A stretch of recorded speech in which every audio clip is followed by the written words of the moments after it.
I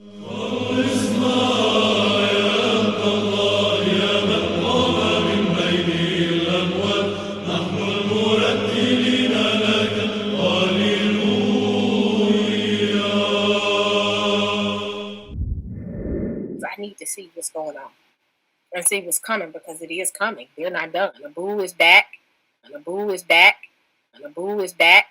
عاد أبي للدار من عمل النهار عاد أبي للدار من عمل النهار. Que en español llegó papá y en inglés that is bad. Otra vez llegó papá, ay llegó papá. Wanna let you know that is bad. I haven't spiked the ball like many of these guys were doing. I could have easily come back on and just say, hey, look at what the church in Savannah said about the pews. Oops. Greetings. You just saw a clip of our beloved friend, the good Dr. Kelly Richardson, saying that if he wanted to, he could have spiked the ball on those who disagree with him about the pews simply by noting what the website of First African Baptist Church currently states regarding what's on those pews. And on your screen is what he was referring to, the part of the website which claims that Hebrew, Amharic, and Aramaic appear on the pews. Now, I've already put out various videos exploring the claims of Hebrew and Amharic on the pews, but in this video, we're going to focus on the claim that Aramaic appears on the pews. And while we're focusing on the Aramaic claim, note that for any language, it would be awkward for Dr. Kelly to ask us to simply defer to the website on faith, since he himself once rightly argued that just because the church's website makes a claim, that alone doesn't mean the claim is therefore true. You see, back in October of 2019, when the website was stating that Arabic appeared on the pews, and Kelly was under the mistaken impression that it had also said Aramaic at that time he had a problem with an Aramaic claim, and he appeared on Sista E's channel. And while on Sista E's channel, he correctly and rightly stated that even if the website claims such a language appears on the pews, someone still needs to demonstrate the claim. Kelly himself was saying back in 2019 this, right? Kelly himself in 2019 was asking that proponents of Aramaic on the pews basically show the alleged Aramaic text on the pews and read it for him and translate it for him. Here, listen to these clips. Listen to what Kelly Richardson was saying back in October of 2019. Every website that's been up from the time that it goes up, regardless of what they change, is cached, right? So their website, it's been cached for at least 14 to 15 years.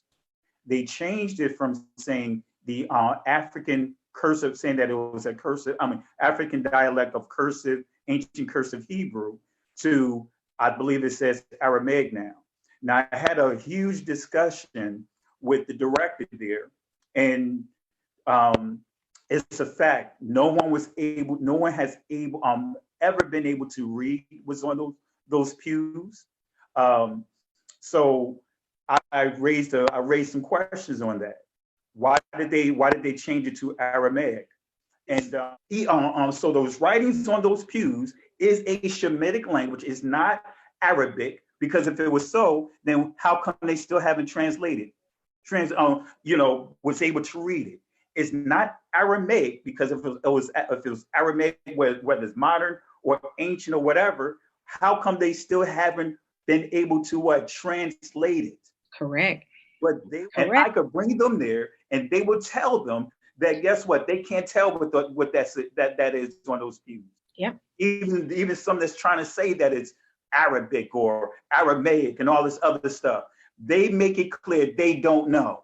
Correct. So regardless of what any so-called expert wants to say, they're not going to be able to tell you what's on those pews. They can't read it, and that's a fact. Mm-hmm. And again, if they're going to say that it's Arabic, then read it in Arabic. If you're going to say that it's Aramaic, then read it in Aramaic. If you're going to say whatever, read it to me. Mm-hmm. Read it to me, because if that's the case, then they'll be able to read it. And that's what I think somebody. And no matter what they say. Yep. So how is it changed? How is it changed from being an ancient, a Hebraic cursive Hebrew language dialect to what they're trying to say is Aramaic, and others are teaching it, saying that it's Arabic. Who made the decision if you cannot read it? If it's Aramaic, you should be able to read it, right? So again, that's the question they are going to have to answer. So with that in mind, let's not mince words, right? Let's be as blunt and clear as possible in saying that to date, no one has shown any Aramaic on the pews. Echoing the 2019 version of Kelly Richardson, I'm going to go ahead and say that if one is going to claim Aramaic appears on the pews, they should point to the specific markings, transcribe them, and tell us what they think the alleged Aramaic states, right? Thus far, no one has even attempted to do such, right? And the church's website is not exempt from that rule, right?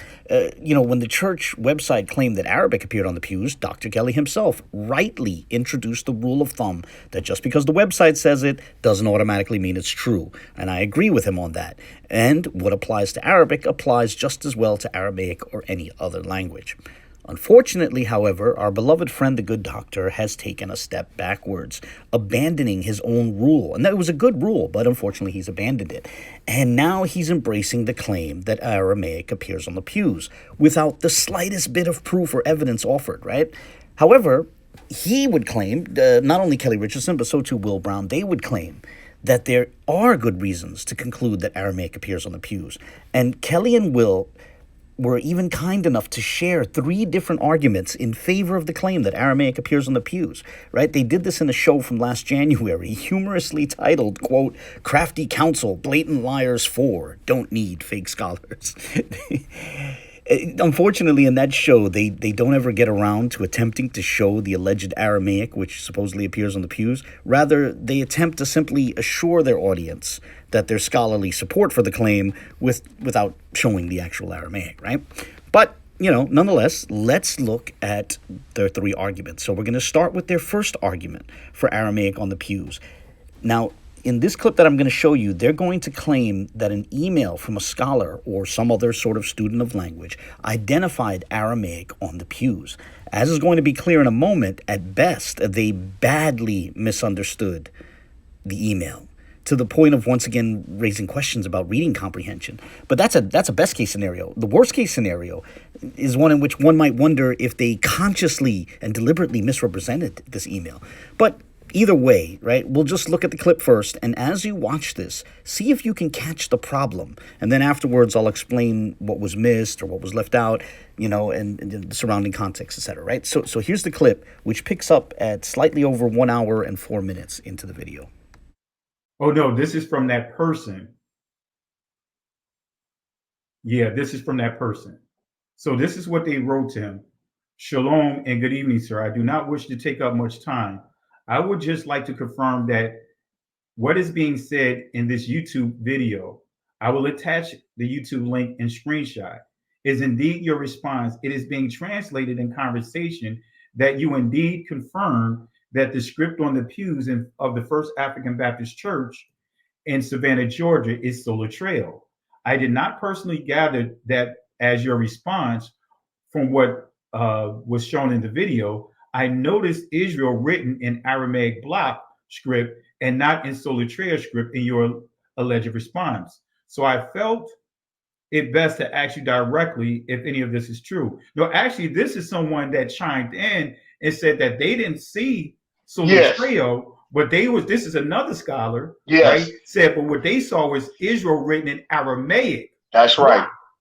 So this is not that person. This is another scholar that chimed in and was asking like, hey, I didn't see sola trail, but I do see Israel in Aramaic. Either a scholar or someone that is familiar with the language. Familiar with the language. Yeah. Because I'm trying to remember. But I was actually in that email. I was in that email chain, and so that person said that he saw Aramaic and saw Israel written in Aramaic on the pews. All right, so this is the email which they showed and which Kelly also showed in a video back on Christmas Day in 2020, and I'll share a link to that in the video description. To make it a bit more legible, I'll put the relevant text below the screenshot. Now, remember, Kelly and Brown thought this was another scholar, or at least a student of language, saying that they saw Aramaic on the pews. I'm sorry, but that is an atrocious misreading of this email. To give the background to this email, note that back on November 22nd, in 2020, Kelly and Brown had that infamous panel discussion on the Boom Church channel. I wonder if anyone remembers that, because there's a lot that's happened since then. But that was the infamous show in which they first unveiled the claim that David Bunis had confirmed an entire Hebrew sentence in the Solitreo script. And at the time, it caused a lot of excitement. However, those who looked at that show with a more careful eye noticed that while Brown showed an email attributed to Bunis, he never showed Bunis confirming that sentence, much less confirming that Solitreo script appeared, right?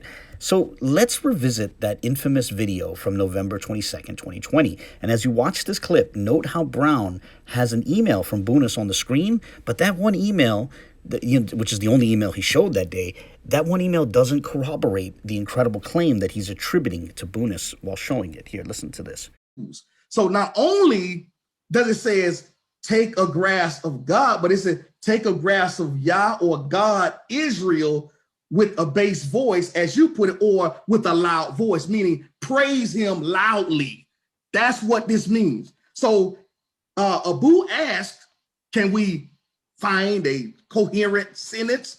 Well, yeah, we just did. And not only that, we got a scholar to back it. Now, you have to understand that after that infamous video, a bunch of people were saying that a Hebrew scholar confirmed Solitreo on the pews, right? Benayah Israel posted on Facebook that Solitreo was confirmed by a Hebrew script expert, with a link to the video. And, the screen tile at that time prominently displayed Bunis's face, right? Aside from that, Will Brown posted that the claim of Solitreo now had, quote, the official stamp of scholar and PhD Professor David Bunis, end quote. And by the way, notice the capital H in PhD. That's a Will Brownism, and also a Richard Katzism, but that's a discussion for another time. Whatever the case, these grandiose claims were being made, and people were manipulated into thinking that such had been demonstrated. But like I said, those with a more careful eye noticed that the precise confirmation wasn't actually shown, right? And that is the context of this email on the screen. The person who wrote that email was skeptical about the claims being made in the video and being made by people subsequent to that video. And so that person reached out to David Bunis by email. And this is the email which they sent to David Bunis, asking if the claim in the video and subsequent conversations was true. Moreover, right, the author of that email was not claiming, this is the important point, right? The author of that email was not claiming to have seen Aramaic on the pews. Rather, they were simply noting script which they saw in the one email from Bunis, which was shown in the video, right? Hence why the email says, in your alleged response. Not on a pew, right? They're not saying they saw it on a pew, but rather they're saying they saw it in the email attributed to Bunis by the video. That's why they were referring to something they saw in your alleged response, i.e. in the email which was shown in the video and attributed to Bunis, right? The email made clear that it was referring to things being said in Will Brown's YouTube video, hence why the author of the email said they would attach a link, and they did indeed paste the URL at the end of their email, right? So when they referred to Israel in Aramaic block script, they meant the word which was shown on the screen in Brown's one video. Moreover, and this also needs to be noted, Kelly and Brown are confusing script with language. The person was not referring to the Aramaic language, but rather the Aramaic block script, which is to say the Ashuri script, which is now the standard Hebrew square script, right? In other words, this person was not claiming to find Aramaic on a pew. Rather, they were referring to script which appeared in the email which Will Brown's video showed, an email from David Bunis. So this email cannot be called to witness as evidence of Aramaic on the pews. And the fact that Kelly and Brown thought otherwise speaks volumes about their ability to comprehend what was written in that email. Now, I would understand if they made that mistake way back in November of 2020 when the email was first sent, but they've had nearly 2 years to contemplate this email, or at the time of their video, they had more than a year to contemplate this video, and they were still making the same mistake, still offering up the same bad misreading of the email through multiple videos, and that is terrible. At best, it speaks volumes about reading comprehension. But moving on, stepping away from that, I think that's covered pretty thoroughly and clearly, right? Let's now consider the second argument that they made for Aramaic on the pews. It was made ever so briefly in passing, right? They made it really quickly, right? It comes up just after the 1 hour, 6 minute mark of that same show from last January, the show titled Crafty, COUNSEL, Blatant Liars 4, right? So here's the very short clip. The church has Aramaic on there now because they already had a scholar of Aramaic to come and look at that. So the second argument for Aramaic on the pews, made in passing, is nothing more than an assurance that the church had its own secret scholar confirm it. And we're expected to just take that claim from honest Kelly and honest Will on faith. After all, this, really, think about it. After all the shenanigans with secret scholars that have come forth from this crowd, I hope it goes without saying that we need a bit more than an assurance that a secret scholar confirmed Aramaic on the pews, especially since no one is showing that alleged Aramaic, right? Isn't that significant? Like, even if you want to keep the scholar secret, why not show the Aramaic which the scholar allegedly found on the pews? Why not show the pew, the markings? Kelly's own rule, remember that? Read it to us. But nonetheless, or, whatever the case, I'm going to move on from that second argument. It was a short argument, so the response is short as well. Now we're going to move on to the third and final argument for Aramaic on the pews. And this next clip I'm going to show comes from the 1 hour, 43 minute mark of that same show from last January, again, titled Crafty, COUNSEL, Blatant Liars 4. So here's this clip. So here's another one. Now, and this guy, cause they talk about Joseph Kahn. This guy is very decorative. He's on this pretty much on the same level. If we show his information, he's on the same level, if not a notch up. The university where he is. Yeah, now people, what it says. He says the Aramaic, right? Because he forwarded to someone. He says the Aramaic alphabet, because if we go back to the background, it says here, I don't know any Hebrew specialist. This is very intriguing information. That's still part of that thread. But it's still during what? That same timeline, right? But notice what it says. He says the Aramaic alphabet devolved into cursives like Nabatean in the 1st century, which this resembles. But he says it's not his area of expertise, but he's still what? Dealing with what? Aramaic. That's right. He didn't say Arabic, Aramaic. But he says, so there you are, find an Aramaic specialist if you can. And that's the quote that you see behind here, right? And that's it. While they tried to make it seem like a scholar confirmed Aramaic on the pews, what he actually showed was this heavily redacted and decontextualized email from an unknown person, right? They assured us he's someone significant, but no idea who that is. We can't reach out to the person and confirm, right? We just have to trust the word of honest Will and honest Kelly, right? In terms of context, we have no idea what was even shown to that secrets person. So we don't even know exactly what they're referring to. But either way, even within that little bit, even the little bit that's visible, all it states is that something resembles Aramaic characters. But that gets us nowhere, right? We're back to the point we were at when I made my very first video back in October of 2019. The markings on the pews resemble all sorts of characters from a variety of scripts. This was agreed upon in my very first video from October of 2019. They resemble Greek characters and Latin characters and Cyrillic characters and Ge'ez characters and Hebrew characters. But as has been covered thoroughly in several of my videos, all sorts of things can resemble mere characters from a variety of scripts, right? That does not establish the presence of language. And on a side note, notice the double standard here. Saying something resembles a character from an Aramaic script is treated by them as sufficient for declaring that Aramaic appears on the pews. Yet they have emails telling them that the markings resemble Arabic script. Yet they conclude that's not sufficient to conclude that Arabic appears on the pews. So I would ask that we try to keep a consistent standard. I agree that mere resemblance to Arabic characters does not mean Arabic language is actually present. But then by the same token, by the same standard, let's also say that mere resemblance to Aramaic characters does not mean Aramaic language is actually present. And that applies to every other script as well, whether it be resemblances to Latin characters, or Greek characters, or Cyrillic characters, Ge'ez characters, whatever, right? So as we near the close of this video, let's sum up everything which was covered, right? First, let's note Kelly and Brown's arguments for Aramaic on the pews. First, there was the claim that a scholar or student of language said they saw Aramaic on a pew, but it turned out that the person was referring to script in Boonas's email, not any markings on a pew. Kelly and Brown had badly misunderstood the relevant email. At best, they badly misunderstood the relevant email. At worst, they twisted it. Who knows? The second argument, made quickly in passing, was that the church itself had a secret scholar confirm Aramaic on the pews. But as I noted, just think about it. Notice how they don't tell us anything about the precise Aramaic which that scholar allegedly confirmed. Why has no one showed the pew which the scholar confirmed Aramaic for, right? Think about that. Like, aren't you a little bit suspicious? Or do you just take the word of honest Kelly and honest Will on faith? And moving on, the third argument from these gentlemen was that a secret scholar told Kelly or Brown that something resembles Aramaic characters. They showed this in a heavily redacted email, a decontextualized email as well. But as has been covered consistently since the start, all sorts of things can resemble characters from a variety of scripts. I've said that over and over and over again. For Kelly and Brown to employ this argument implies that they have not progressed in sophistication at all since 2019. C'est la vie. And finally, this question needs to be asked. Whatever happened to Kelly's original rule from 2019 that if anyone is going to claim Aramaic appears on the pews, they should show it, read it, and translate it? Notice how that rule seems to have been quietly discarded, right?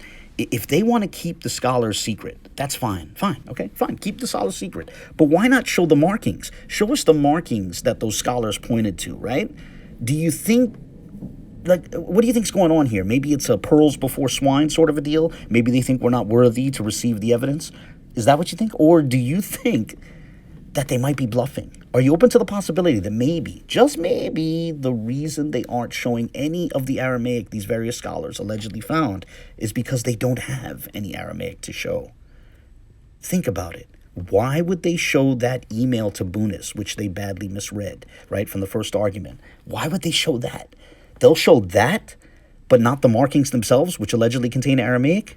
Think about it. Come on. I mean, I honestly suspect that they showed that email in that first argument because, that email which they misread, I honestly think they showed that because that was pretty much the best they had. That was all they had ultimately, which is to say, if I'm right about that, it would mean that they don't have much. But of course, maybe there'll be some new development in the future. I don't know. Maybe something else will be brought out. But as it stands now, there's grounds for considerable skepticism. By Kelly Richardson's own rule from October of 2019, they have not met his standard, right? They haven't shown the markings and read them and translated them and explained what they think is in there, right? So they don't even meet the standards of 2019 Kelly Richardson. But whatever the case, I'll stop here. As always, I welcome the comments, questions, and criticisms of others. Unlike Kelly and Will, I don't censor the comment sections of my videos. On that note, God bless. Other day, Kelly talking about, well, don't talk about the pews because that's my family. Brother, you can't do that. You can't come and tell us what to know. This ain't the Gestapo. No, brother, this ain't the Mujahid. Y'all ain't ruling nobody.